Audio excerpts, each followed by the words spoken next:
Assalamualaikum warahmatullahi wabarakatuh. Halo, saya Santi Aulia, NIM 2214110023. Di sini saya akan membuat video penjelasan mengenai maslahah mursalah untuk memenuhi tugas mata kuliah Usul Fikih Ekonomi dan Keuangan yang diampu oleh Bapak Muhammad Nur Sayuti, BAME. Teman-teman sekalian, apa sih maslahah mursalah itu? Mungkin sebagian dari kita sudah ada yang mendengar atau mempelajari tentang maslahah mursalah. Namun tidak menutup kemungkinan ada orang yang juga tidak mengetahui tentang maslahah mursalah. Jadi izinkan saya untuk menjelaskan tentang maslahah mursalah. Pada pembahasan saya ini ada 3 pembahasan utama, yaitu yang pertama adalah pengertian maslahah mursalah, yang kedua adalah pembagian maslahah mursalah, dan yang ketiga adalah dasar hukum maslahah dan mursalah. Baiklah, kita masuk pada penjelasan kita yang pertama, yaitu pengertian maslahah mursalah. Kata maslahah mursalah tersusun dari 2 kata, yaitu al-maslahah dan al-mursalah.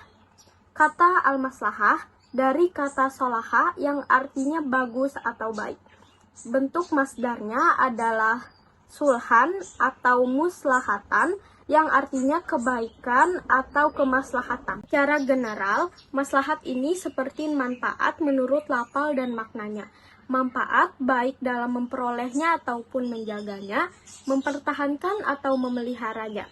Karena itu, setiap yang mengandung manfaat, baik itu cara menarik atau menghasilkannya, maupun cara menolak atau menghindarkannya dari bahaya atau kepedihan, dapat dinamakan dengan maslahat.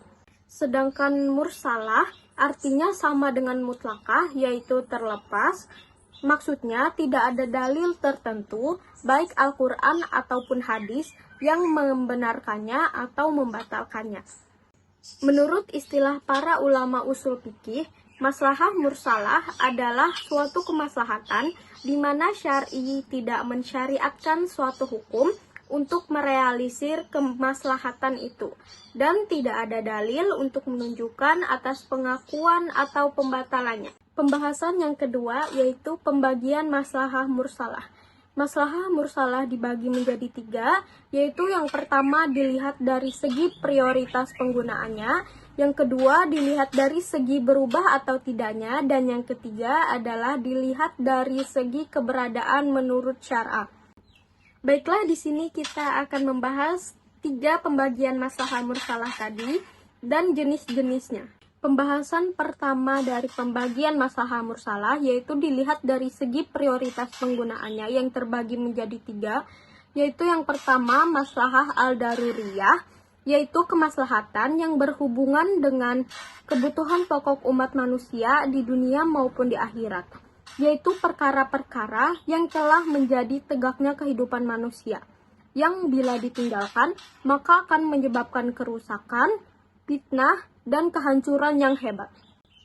Segi prioritas penggunaan maslahah mursalah yang kedua adalah maslahah al-hajiyah, yaitu kemaslahatan yang dibutuhkan dalam menyempurnakan kemaslahatan yang pertama, yaitu kemaslahatan al-daruriyah, sebelumnya yang berbentuk keringanan untuk mempertahankan dan memelihara kebutuhan mendasar manusia, atau dengan kata lain, maslahat yang dibutuhkan oleh orang dalam mengatasi berbagai kesulitan yang dihadapinya. Contohnya yaitu dalam hal ibadah, diperbolehkan qashar sholat, berbuka puasa bagi orang sakit dan musafir. Selain itu, al-hajiyah juga termasuk dalam memelihara kemerdekaan pribadi dan kemerdekaan beragama. Sebab dengan kemerdekaan tersebut, luruslah gerak hidup manusia. Segi prioritas penggunaan maslahah mursalah yang ketiga yaitu maslahah al-tahsiniyah, yaitu kemaslahatan yang sifatnya pelengkap berupa keleluasan dalam melengkapi kemaslahatan sebelumnya. Contohnya yaitu kewajiban bersuci dari najis, menutup aurat, larangan menjual benda-benda najis, dan dilarang berbuat curang dalam timbangan ketika jual beli. Pembagian maslahah mursalah yang kedua yaitu dilihat dari segi berubah atau tidaknya, yang terbagi lagi menjadi 2, yaitu maslahah al-sabitah, yaitu kemaslahatan yang bersifat tetap, tidak berubah sampai akhir zaman. Hal ini termasuk ke dalam 5 maqasid syariah, yaitu yang pertama agama, yang kedua jiwa, yang ketiga akal, yang keempat keturunan, dan yang terakhir adalah harta. Contohnya maslahah al-sabitah ini yaitu menjalankan berbagai macam ibadah seperti sholat, puasa, zakat, dan naik haji. Yang kedua yaitu maslahah al-mutaghirah, yaitu kemaslahatan yang berubah-ubah sesuai dengan perubahan tempat, waktu, dan subjek hukumnya. Kemaslahatan seperti ini berkaitan dengan permasalahan muamalah dan adat kebiasaan, seperti dalam masalah makanan yang berbeda-beda antara satu daerah dengan daerah lainnya. Contoh lainnya, misalnya dalam sebuah negara yang bersalju dan dingin sekali, maka masyarakat bisa menjamak sholat agar tidak perlu sering keluar rumah untuk menghindari dingin yang bisa menyebabkan terkena berbagai penyakit. Karena maslahah mursalah lebih mengutamakan menolak kemudaratan daripada menarik manfaat. Pembagian maslahah mursalah yang ketiga yaitu dilihat dari segi keberadaan maslahah menurut syar'a.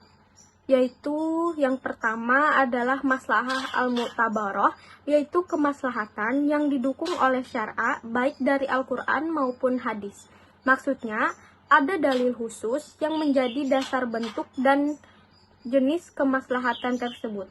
Misalnya, untuk memelihara jiwa, disyariatkan hukum qisas bagi pembunuh yang melakukannya dengan sengaja dan bukan karena haknya, yang terdapat dalam Quran Surah Al-Baqarah ayat 179. Yang kedua adalah maslahah al-mulghah, yaitu kemaslahatan yang ditolak oleh syar'a karena bertentangan dengan ketentuan syar'a, atau dengan kata lain, maslahat yang dibatalkan oleh dalil syariat atau dilarang penggunaannya. Pembatalan seperti ini mungkin karena manfaatnya lebih kecil dari mudaratnya, atau barangkali karena manfaatnya dapat menimbulkan mudarat. Maslahat seperti ini dianggap mulghah atau tidak terpakai oleh syariat. Yang ketiga yaitu maslahah al-mursalah, yaitu kemaslahatan yang keberadaannya tidak didukung syar'a dan tidak pula dibatalkan atau ditolak syar'a melalui dalil yang rinci. Maslahat ini dikatakan mursalah karena ia terlepas dari dalil yang mengesahkannya ataupun membatalkannya. Ia merupakan maslahah mutlak yang tidak memiliki kaitan atau gantungan khusus pada teks syariat. Baiklah teman-teman sekalian, sampailah kita pada pembahasan kita yang terakhir mengenai maslahah mursalah, yaitu dasar hukum maslahah mursalah.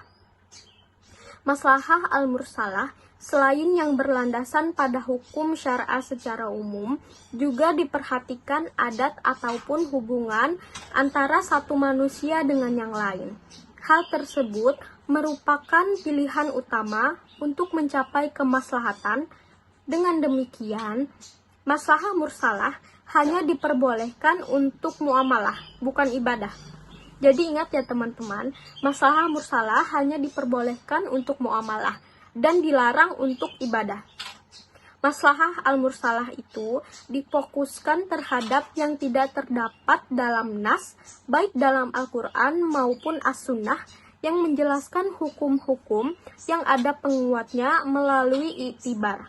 Juga difokuskan pada hal-hal yang tidak didapatkan adanya ijma atau qiyas yang berhubungan dengan kejadian tersebut. Jadi, dapat kita tarik kesimpulan dari penjelasan mengenai maslahah mursalah tadi, yaitu maslahah mursalah adalah menarik manfaat dan menolak kemudaratan. Menolak mafsadah lebih utama daripada menarik manfaat.